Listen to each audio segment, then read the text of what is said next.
I know that George Zimmerman's attorney will prove that he has no criminal background, he's not an aggressive guy. They can bring up all the things they want to bring up about Trayvon. Right. In the other extreme, that he's a gentle, kind, caring soul who was minding the neighborhood. The police didn't get there quick enough, and he had reason to pursue, even though he was told not to. He was just doing, you know, his Good Samaritan job. Yes. But on the other hand, how would the prosecutor prove he had no reason to defend himself when he has those injuries on his head? Well, right. I mean, again, it keeps coming back to how exactly those injuries look. How bad are they? I mean, a broken nose is pretty serious. You know, lacerations, cuts, bleeding, pretty serious. So I think they're going to There's no suggestion that Zimmerman kept banging his head back on the sidewalk doing it to himself. No. That's a good point. Yeah, that's right. But, you know, they're going to have to prove. I mean, look, the theory was well explained by Phil in a sense. In other words, think about it. It's pretty ironic. You get in a fight. You're losing. Well, you have two choices. Lose the fight, or if you have a weapon, kill the person.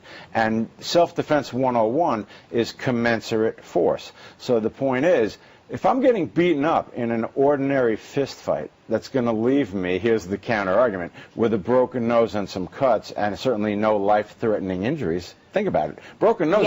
A broken nose. Well, okay, that's a good point. But a broken nose, we'll assume just hypothetically is not a life-threatening injury.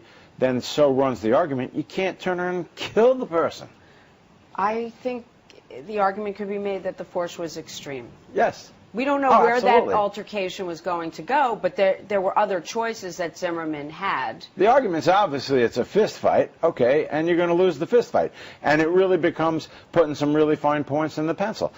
And it's really an amazing lawyer exercise, because can you argue that you can die in a fist fight? Absolutely. Well, what do you tell your 10-year-old when they come home and they say they were beat up by Bobby at school?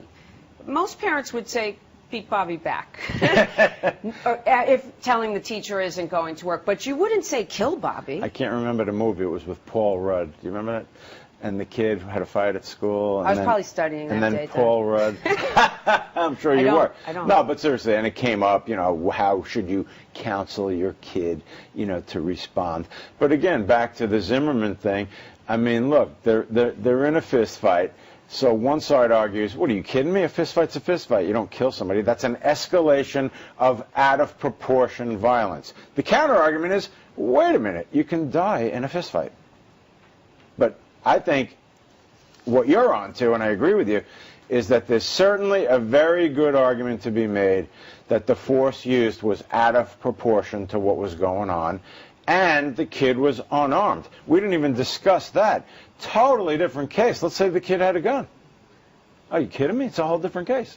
Which he didn't know. All that Trayvon, we learned later, was armed with was a bag of Skittles and an iced tea. I know everybody keeps sarcastically saying about the Skittles. It's not sarcastic, though. The Skittles. Me, it's very compelling. You could probably kill somebody with a Skittle. Skittles are only a kid who hadn't had dental work could eat Skittles.